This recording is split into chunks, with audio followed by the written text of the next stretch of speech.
Good morning my family, welcome to Mamuni's lifestyle. আমি মামুনি আবারও চলে আসছি একটি ভিডিওর সঙ্গে।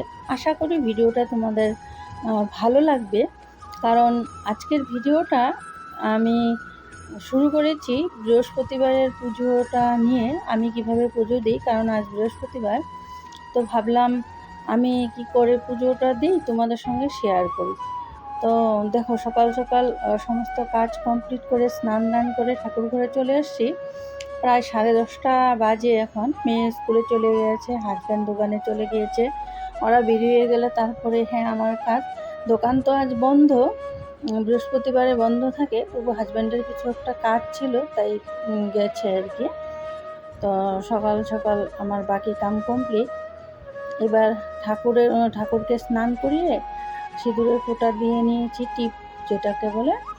আর তোমার ঘটের মধ্যে ষষ্ঠীর চিহ্ন এঁকে নিয়েছি। আম পাতাটার মধ্যে, পিতলের আম পাতা, ওটার মধ্যে সিঁদুরের ফোঁটা দিয়ে নিয়েছি। আর ঘট যে বসাবো সেই জায়গাটার মধ্যে আমি কি করি জানো তো, চাল, তারপরে পঞ্চশস্য, ধান, দুব্বো দিয়ে ঘটটা বসাই। আর ঘটের ভিতরে 5টা কড়ি, 10 টাকা কয়েন একটা দুব্বো, 3টা বা একটা দুব্বো, যেদিন যেরকম পাই। তারপরে অল্প আতপ চাল দিয়ে একটা গোটা পান, একটা হরতকি আমি ঘরটা বসিয়ে দিই। এভাবে করি রোজ, বলি প্রত্যেক বৃহস্পতিবারে ঘট বসাই আর কি।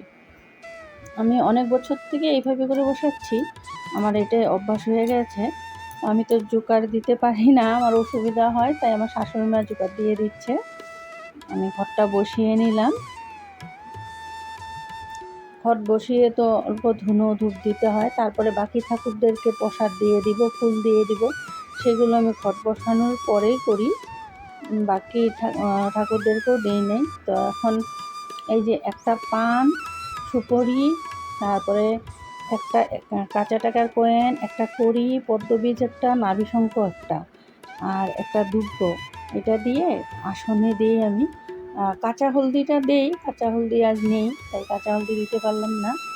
তারপরে প্রসাদ দিয়ে পাঁচালিটা পরে নিচ্ছি। আমি পাঁচালিটা না সকালবেলায় পড়ি, যখন পুজো দিই তখনই একবারে পড়ে নিই। নাহলে কী হয় বলো তো, আগে বিকেলে সন্ধ্যা দিয়ে তারপরে পড়তাম। প্রায় দিনই দেখি কি আমার কিছু না কিছু সমস্যা হয়ে যায়।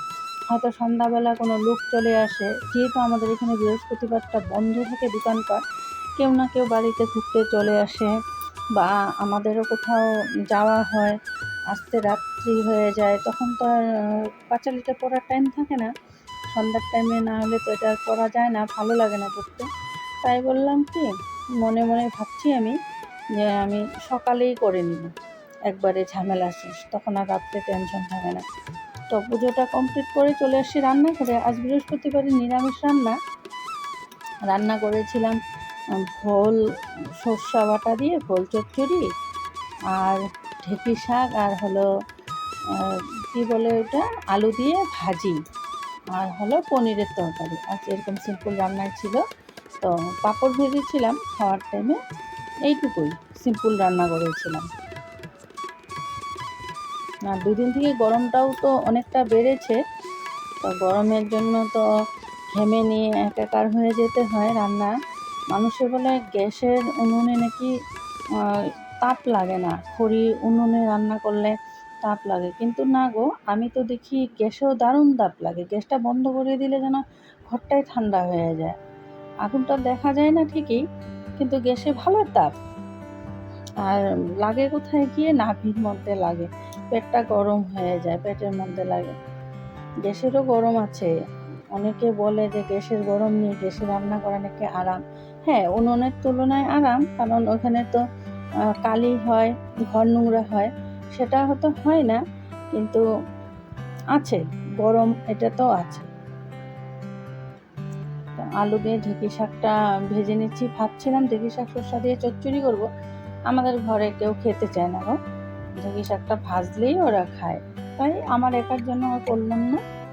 তাই ভোলটা সর্ষা দিয়ে করে নিলাম। কি বলবে বলো, মানুষের জীবনটা ঘড়ির মতো, তাই না? ঘড়ির যেমন ব্যাটারিটা বন্ধ হয়ে যায়, তো ঘড়িও বন্ধ হয়ে যায়, ব্যাটারি না থাকলে।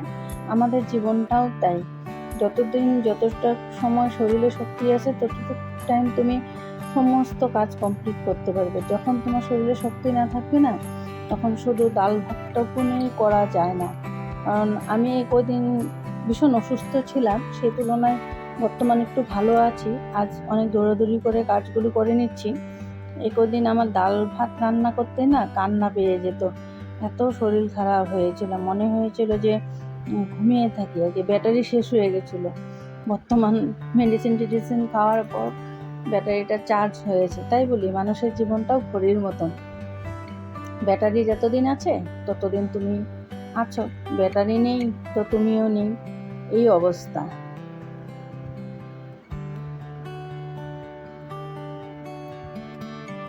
তো ঢেঁকি শাক রান্নাটা হয়ে গেছে। এখন পনিরটা করলে ভাত আগে রান্না করে নিয়েছি আমি। এই কয়দিন থেকে না আমি ভিডিও আপলোডে ভীষণ প্রবলেম পাচ্ছি, নেটওয়ার্ক প্রবলেম পাচ্ছি। সেই ভিডিও ডাউনলোড করতে বসাচ্ছি দুপুরে, সেই ভিডিও গিয়ে হচ্ছে আমার রাতে, হচ্ছে তো কেটে যাচ্ছে, 80% হয়ে কেটে যাচ্ছে, কখনো কখনো দেখা যাচ্ছে 98% হয়ে কেটে যাচ্ছে। আমি প্রচণ্ড অসুবিধা পাচ্ছি কয়টা দিন থেকে। এইভাবে এখন কি করব, অভ্যাস হয়ে গেছে, ভিডিওটা না দিলেও ভালো লাগে না। আমি নতুন, আমার বেশি দিন হয় নাই, তো তবুও যেন আমার এটা একটা হ্যাবিটের মধ্যে পড়ে গিয়েছে। কিছু একটু তোমার দিতে পারলে মনে হয় ভালো লাগে। ইউটিউবে বললাম তো, কথা বলার জায়গা আমার এটা, এই যে কথাগুলো যে বলতে পারি সেটাই আমার শান্তি লাগে। তো বাকি রান্না হয়ে গেছে, এবার আলু পনিরের তরকারিটা করে নেব, পাতলা করে ঝোল করে নেব। গরম, প্রচণ্ড গরম। ভেবেছিলাম পনির বাটার মশলা করব, তারপরে ভাবলাম তাহলে আবার ডাল করতে হবে, তো এমনিতেই দেরি হয়ে গেছে, আর করবো না। ভাবলাম না, আলু দিয়ে ঝোল করে ফেলি, তাহলে সিম্পল হয়ে যাবে। রিচ খাবার খেতে ভালো লাগে, ঠান্ডার দিনে বেশি ভালো লাগে। এই প্রচণ্ড গরমে না রিচ খাবার খেতে ভালো লাগে না। আর আমাদের ঘরে তো শুকনো আমার হাজবেন্ড খেতে পারে না, তাই শুকনো আইটেম রান্না করলে সঙ্গে আবার আর একটা ডাল কিছু করতে হয়। আজ বৃহস্পতিবারে পুজো টুজো দিয়ে অনেকটাই লেট হয়ে গেছে, তাই আর করলাম না।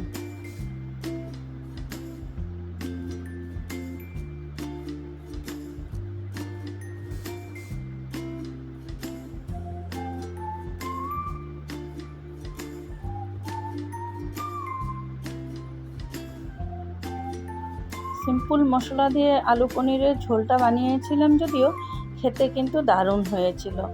নিজে রান্না করে নিজেই প্রশংসা করছি, কারণ ভালো হয়েছিল খেতে। হাজব্যান্ডও বলেছিল, মেয়েও বলেছে। আমার শাশুড়ি মা তো কিছু বলেই না, যে যা রান্না করে দিবে সেটাই ভালো। এদিক থেকে কিন্তু আমার শাশুড়ি মা ভীষণ ভালো, খাওয়া নিয়ে কোনো ঝামেলা নেই, যেটা দেওয়া যায় সেটাই খায়, কোনো প্রবলেম নেই। রান্না করতে করতে দেখাচ্ছি প্রচুর বাসন হয়ে যায় না, প্রত্যেকটা আইটেম রান্না করতে বেসিনে একদম বাসন দিয়ে ভরে যায়, তাই রান্না করছি আর বাসনগুলো জমাচ্ছি। মশলাটা কষানো হয়ে গেছে। আমি তো পনিরটাকে ভেজে নুন দিয়ে গরম জল করে রাখি, সেটার মধ্যে দিয়ে দিই, কারণ সেটার একটা প্রফিট আছে, তোমার পনিরটা না সফট থাকে, তাতে হার্ড হয় না, এটাই প্রফিট। তো আজ ভিডিওটা এই পর্যন্তই, আবারও দেখা হবে পরের ভিডিওর সঙ্গে। তো ভিডিওটা ভালো লাগলে লাইক, কমেন্ট, শেয়ার অবশ্যই করো।